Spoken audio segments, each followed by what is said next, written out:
Rentrer dans la grâce du jour de ce samedi saint, j'ai regardé le missel, le missel qu'on se sert pour célébrer la messe, ce qu'il dit sur le samedi saint, et en fait on a une grande page blanche, le samedi saint, une grande page blanche avec juste quelques mots que je vais vous lire.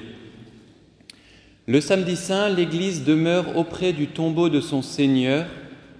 Elle médite la passion et la mort du Christ, ainsi que sa descente au séjour des morts, en attendant la résurrection dans la prière et le jeûne. La table de l'autel ayant été dépouillée, l'Église s'abstient de célébrer le sacrifice de la messe. Après la vigile solennelle, cette attente nocturne de la résurrection, éclatera la joie pascale, joie qui débordera en 50 jours de fête. La grâce du jour, en fait, c'est rien. Pas de messe, on attend dans le silence. Voilà, l'enjeu, c'est de rentrer courageusement dans ce rien qu'est la mort, afin de se préparer à accueillir l'explosion de joie, de la résurrection. Il n'y a pas de résurrection sans mort. Le silence, la mort, l'angoisse de la solitude absolue,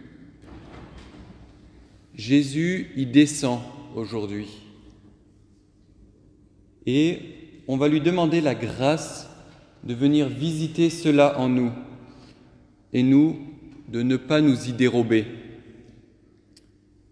Alors le missel nous donnait quelques axes pour appréhender cela. D'abord la méditation sur ce mystère du credo, Jésus qui est descendu aux enfers. Jésus qui descend jusque dans le séjour des morts, jusque dans ma mort. L'amour de Dieu qui s'abaisse jusqu'à là pour venir sauver toute l'humanité, pour venir sauver toute mon humanité, même les parties les plus athées en moi. Cette méditation, précise le missel, elle se vit dans deux attitudes. La prière. La prière. On ne peut sortir vivant du tombeau qu'en prenant la main du Christ qui nous précède. C'est cela la prière. C'est prendre la main de Jésus tout au long de cette journée, pour le laisser visiter cette mort qui est à l'œuvre en nous, afin qu'il puisse y apporter la lumière de sa vie. Autre attitude, le jeûne. Le jeûne, la privation, pour se mettre en manque, se mettre en faiblesse, pour se mettre en dépendance du Christ qui est en train de me sauver, pour se mettre en capacité maximale de recevoir, d'accueillir et d'attendre en silence d'être comblé par lui. Concrètement, c'est d'abord un jeûne eucharistique. Il n'y a pas de messe aujourd'hui. C'est aussi un jour de jeûne de nourriture. Les premiers chrétiens le vivaient dans un jeûne total, un jeûne aussi de parole, un jeûne d'activité. À ne pas remplir ce jour de choses à faire.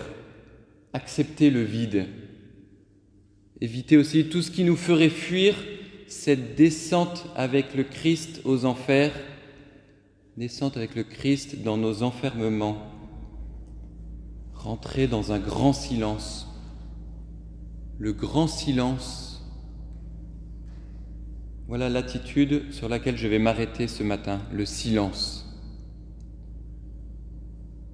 La grâce du jour que je vais donc vous inviter à vivre par ce petit mot, c'est dans et par le silence des paroles et des activités, de demeurer en esprit et en vérité auprès du tombeau du Christ, d'accueillir son amour qui descend jusqu'au séjour de la mort, d'affronter avec lui cette mort qui est à l'œuvre en moi, mort de laquelle il vient me délivrer. Alors c'est pas facile parce que notre nature, elle a horreur de la mort. On n'aime pas affronter ça. Ça nous fait peur. Mais il n'y a pas de résurrection sans mort, même pour le Christ. Amen, amen, je vous le dis, si le grain de blé tombé en terre ne meurt pas, disait Jésus en Jean 12, 24, il reste seul, mais s'il meurt, il porte beaucoup de fruits. Alors entrons avec lui dans cette terre obscure et profonde, avec confiance, car comme le dit l'Écriture, il est bon d'espérer en silence le salut du Seigneur. Il est bon d'espérer en silence le salut du Seigneur. Dans le livre des Lamentations, chapitre 3, verset 26. Alors ce matin, je vais approfondir cette attitude fondamentale du Samedi Saint, le silence, à travers 6 aspects. On verra d'abord que Dieu, qui est parole, il crée et sauve dans le silence, puis comment l'Église nous aide à entrer dans ce silence, extérieurement, mais un silence qui est appelé à se prolonger intérieurement. On verra pourquoi le silence est si important spirituellement, mais aussi les difficultés qu'il peut faire naître en nous, et nous terminerons avec une belle méditation de Benoît XVI sur la signification pour nous de la descente du Christ aux enfers. Ça va ? Alors allons-y. Au commencement était le Verbe, et le Verbe était auprès de Dieu, et le Verbe était Dieu. C'est par lui que tout est venu à l'existence, et rien de ce qui s'est fait ne s'est fait sans lui. Au prologue de l'Évangile de Jean. Dieu est Verbe, Dieu est parole. Une parole qui crée. Début du livre de la Genèse. Dieu dit, et ce fut ainsi. Une parole aussi qui sauve. Par exemple, en Luc 7, verset 50, Jésus dit alors à la femme, celle qui avait pleuré sur ses pieds, « Ta foi t'a sauvée, va en paix. » La parole de Dieu qui s'est faite chair a souffert la passion pour nous sauver dans le silence. Pilate lui demanda à nouveau, « Tu ne réponds rien ? Vois toutes les accusations qu'il porte contre toi. » Mais Jésus ne répondit plus rien. La parole s'est tue. Elle a été tuée. Car Dieu sauve dans le silence, en se donnant jusqu'au bout par amour. Et l'amour dépasse les paroles. Dans le mystère de l'amour à l'œuvre, la parole se tait car elle devient insuffisante pour exprimer le mystère qui agit. Et le silence habité devient alors plus éloquent que tout discours. C'est un peu comme quand on se trouve bouche bée devant un magnifique paysage. Dieu qui est parole, il crée et il sauve dans le silence. Nous avons été créés par amour, dans le silence du sein maternel. Avant même de te façonner dans le sein de ta mère, je te connaissais, dit Dieu. Et nous avons été sauvés par amour, dans le silence de la passion et de la mise au tombeau du Christ. Et notre réponse, le prophète Sophonie nous dit « Silence devant le Seigneur Dieu, car il est proche le jour du Seigneur. » Alors pour entrer dans cette attitude du silence total, afin de méditer cette descente du Christ au séjour des morts, l'Église, elle nous aide de manière très concrète, très sensible, en nous proposant un silence du regard. Ça ne vous a pas échappé, l'Église a été vidée, dépouillée, de tout ce qui manifeste la présence de Jésus avec nous. On ne sait plus où porter les yeux.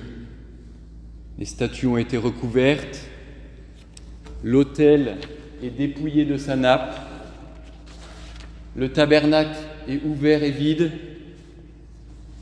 Voilà, même la statue de Marie est voilée, se dérobe à notre prière. Un silence sensible, un silence des yeux pour entrer dans ce jour en creux. Et on va essayer de ne pas chercher à combler ce vide qui nous fait nous rapprocher du Christ qui descend au séjour des morts, au séjour de la mort à l'œuvre dans notre vie. Alors on va entrer dans ce silence pour laisser le Christ nous sauver. Et ce silence nous renvoie au silence intérieur, en nous. On peut se taire extérieurement, on peut avoir l'air paisible, mais en fait, ça peut bouillonner intérieurement. Alors, il est bon en ce jour de veiller à nos paroles intérieures, à veiller à ce qu'il se passe dans notre cœur, car c'est du cœur que jaillissent nos actes. Et saint Augustin nous met en garde, je vous le cite. « Alors, frères, attention à ce que médite votre bouche intérieure. Voyez à n'y former aucune parole mauvaise, et vous ne ferez au dehors rien de mal. Car l'homme ne fait rien au dehors qu'il ne l'ait d'abord formulé au dedans. Garde ton cœur et tu seras sans reproche. Sans reproche ta langue, tes mains, tes pieds même. Sans reproche tes yeux, tes oreilles. Tout ton corps sera enrôlé dans le combat pour la justice, parce que le Christ, roi de justice, aura établi ses quartiers dans ton cœur. » Fin de citation. Alors, en ce jour de grand silence, veillons à entretenir ce silence extérieur, mais surtout et avant tout, ce silence intérieur, car du cœur sort la justice. Alors, pourquoi le silence est-il si important pour notre vie spirituelle en général et pour ce jour en particulier? Le silence, il est puissant parce qu'il nous permet de prendre conscience qu'on a une intériorité, une vie spirituelle très active en nous. Et le bruit, la dispersion, l'activisme, tout ça nous empêche de nous connecter avec ce qu'il se passe au niveau de notre cœur. Notre cœur, en fait, c'est là où se joue, où se vit l'essentiel de notre vie avec Dieu et même de notre vie avec nous-mêmes. On peut passer toute sa vie extérieure à soi-même. Voilà, sans jamais plonger dans notre intimité, sans se connaître vraiment. On peut être très généreux, donner plein de marques d'amour extérieur autour de nous. Mais en fait, sans prendre conscience que cet amour, en fait, il habite en personne, en nous, dans notre cœur. Et saint Paul nous exhorte à ne pas vivre à la surface de nous-mêmes. Il dit en Éphésiens 3,17 « Que le Christ habite en vos cœurs par la foi, restez enracinés dans l'amour, établis dans l'amour. » Et le silence, c'est la condition de cette intériorisation, de cette descente en soi-même. Du coup, c'est dans le silence qu'on entend la voix de Dieu. Voilà, en effet, Dieu est parole et il nous parle dans notre cœur, des fois clairement et des fois par un silence aimant. Et en ce jour où nous veillons le Christ au tombeau, ce silence permet aussi de faire travailler notre mémoire en vue de fortifier notre espérance. Dieu a promis, Dieu est fidèle, Dieu va me sauver. La Vierge Marie, en ce samedi saint, elle n'a pas désespéré parce qu'elle était la femme de l'intériorité, elle qui retenait tous ces événements et les méditait dans son cœur.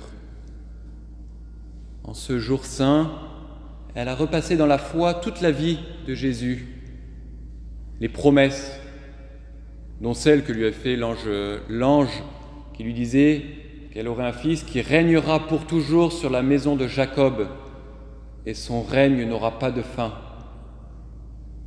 Voilà. Et là, contre tout espoir, la pierre du tombeau avait été roulée sur le cadavre de son fils. Elle avait l'espérance qu'il serait victorieux parce qu'elle fait mémoire. Le silence de ce jour nous aide donc à entrer dans cette mémoire, la mémoire de toutes les grâces reçues pour faire grandir en nous l'espérance, surtout lorsque nous touchons nos zones d'ombre intérieure. Alors si le silence est si important pour notre vie spirituelle, il est aussi une épreuve. Il peut être une véritable épreuve. Tout d'abord, le silence, c'est comme un projecteur qui met en lumière ce qui m'habite intérieurement. Et souvent, soyons honnêtes, ce n'est pas le Christ qui habite en moi. Et souvent même, ce n'est pas très glorieux. J'en ai honte. Et la solution de facilité, c'est de fuir cette confrontation en repartant à la surface de moi-même par l'activité, le bruit, la musique, les écrans. Plus difficile encore, le silence peut être le lieu du combat spirituel. Le démon a horreur qu'on descende dans les profondeurs de notre âme, parce qu'il sait bien que c'est là qu'on rencontre le Christ dans la vérité de ce que nous sommes. Et donc il va tout faire pour nous en sortir. Le silence peut être ainsi comme un catalyseur des tentations. Dans le silence, elles peuvent devenir énormes, ces tentations, prendre beaucoup de place, et le combat peut devenir pénible, très pénible. Voilà, non, nous ne sommes pas seuls. Saint Paul, en Éphésiens 5, 13 à 17, il nous donne les armes pour lutter. Vous les connaissez, le bouclier de la foi, le casque du salut, le glaive de l'esprit, c'est-à-dire la parole de Dieu. Mais il faut du courage pour entrer dans ce silence, qui peut être un lieu de combat spirituel. Mais encore plus éprouvant, le silence, il nous met face à nous-mêmes et il nous renvoie à nos pauvretés, nos limites, nos angoisses, nos péchés, nos blessures. Et là, le silence peut des fois devenir insupportable, parce qu'ultimement, il me renvoie à la mort qui fait son œuvre en moi, au ver qui ronge mon âme. Et alors, comme nous sommes faits pour la vie, ça nous terrorise. Je vais vous partager le témoignage d'un jeune homme que je connais bien, très ancré dans le Seigneur, un homme de prière avec une grande foi.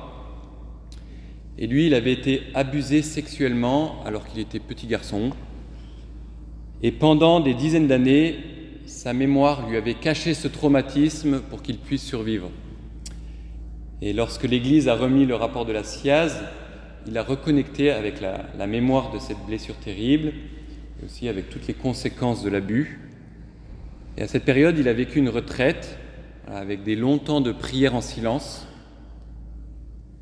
Et ces temps de prière furent un calvaire pour lui. Le silence le faisait plonger dans l'intériorité de sa blessure, qui était tellement à vif qu'il en souffrait terriblement. Voilà, le silence le mettait face au venin de cet abus qu'il avait subi et à toute la mort qui se manifestait dans son âme. Et ce fut une expérience de silence insupportable pour lui. Et pourtant, dans une foi terriblement obscure, il a laissé le Christ visiter son tombeau intérieur. Et le Seigneur n'a pas manqué, par la suite, de l'inonder de la lumière de la résurrection.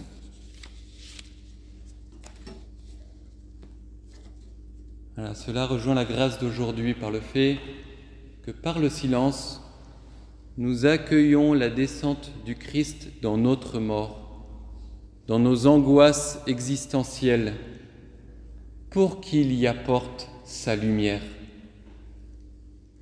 C'est aussi un jour d'intercession,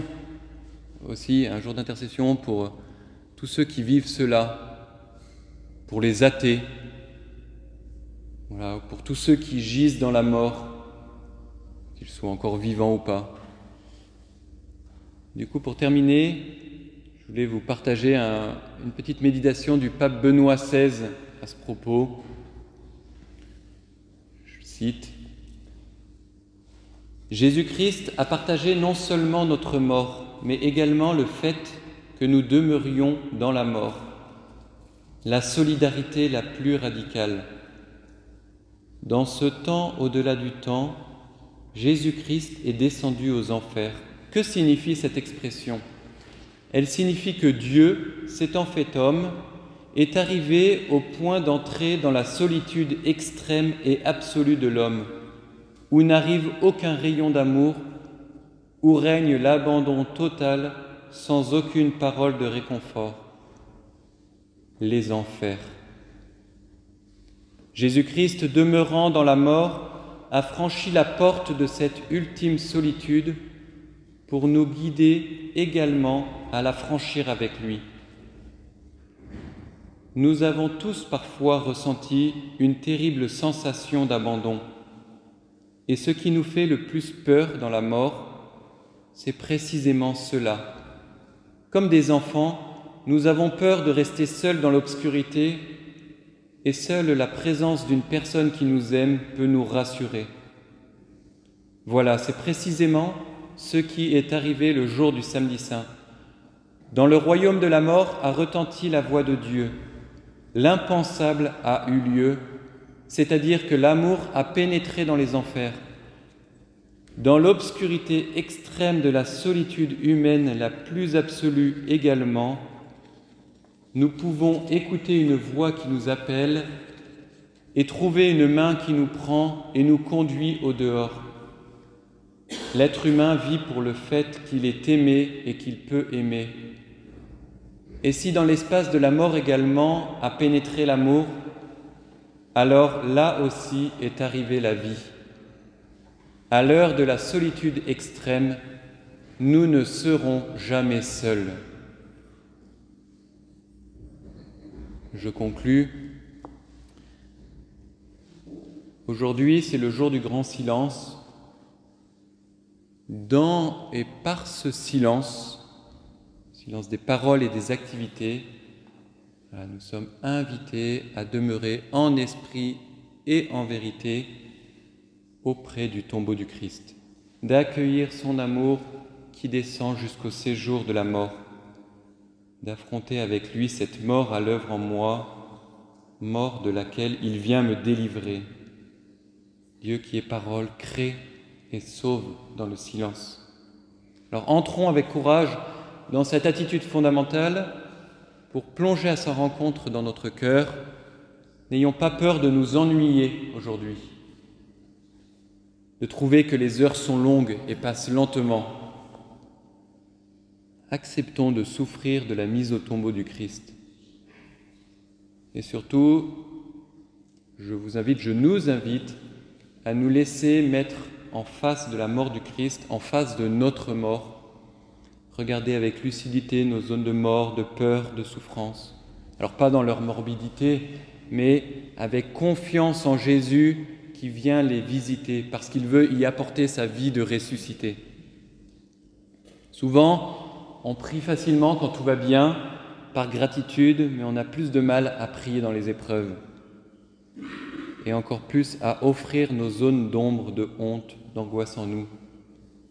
Pourtant, le Samedi Saint nous dit que Jésus est venu nous sauver jusqu'à là. Il est bon d'espérer en silence le salut du Seigneur.